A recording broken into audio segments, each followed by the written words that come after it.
रूह के साथ समझौता नहीं किया, अपने नफ्स को बचाने की पूरी काविश की, चाहे उसकी वजह से मादी दुनिया में नुकसानात का सामना ही क्यों ना करना पड़ा हो। एक और शेर सुना देता हूँ इस गज़ल का कि थोड़ी काविश से समझ सकते हो उस शख्स का हाल, थोड़ी काविश से समझ सकते हो उस शख्स का हाल, दर्द में हंस तो वो देता है मगर रोता नहीं। अब ये भी कब होता है? दर्द में बुनियादी तौर पर तो इंसान रोता ही है, दर्द के अंदर इंसान को तकलीफ ही होती है।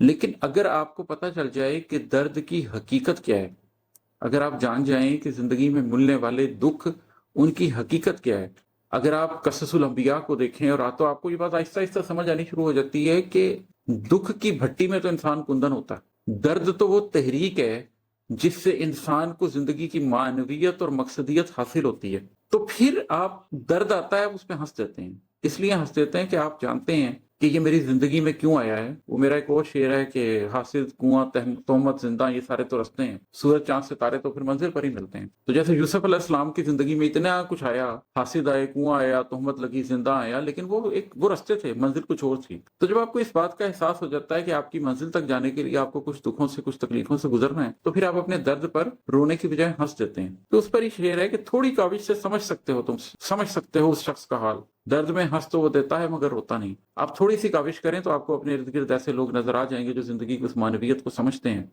उस मानी को जानते हैं, और अगर आप उनसे बात करेंगे तो वो आपको जिंदगी का ये रुख दिखा सकते होंगे। मगर एक और शेर सुना देता हूँ। रम्स की बात समझते नहीं देखे अहबाब, रम्स की बात समझते नहीं देखे अहबाब, बात की तह में उतर सकता कोई देखा नहीं। उमूमी तौर पर लोगों के सामने ये हकीकतें होती हैं, लेकिन वो इस रम्स की बात को समझ नहीं रहे होते। मैं तो पिछले 12-14 साल से लोगों को ये रम्स की बातें बताने की कोशिश कर रहा हूँ, लेकिन लोगों को बोरिंग लगती हैं, लोग सुनना नहीं चाहते हैं। मेरे लिए बड़ा आसान है कि मेरा हिस्ट्री में बड़ा शौक है, मुझे ज्योग्राफी का बड़ा शौक है, मुझे इंटरनेशनल रिलेशंस का, पॉलिटिक्स का बड़ा शौक है।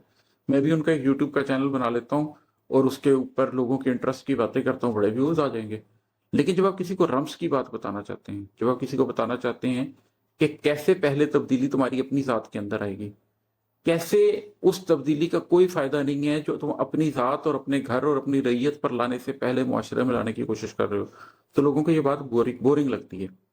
अभी जो जंग के हालात रहे हैं उसके अंदर क्या सिचुएशन थी, कि उसके अंदर सिचुएशन ये थी कि जंग लड़ने के लिए सब तैयार हैं, लेकिन वो जिसको आप कहते हैं कि जहाद अजीम है, जो अपने नफ्स के साथ जंग लड़नी है, वो लड़ने के लिए कोई भी तैयार नहीं है।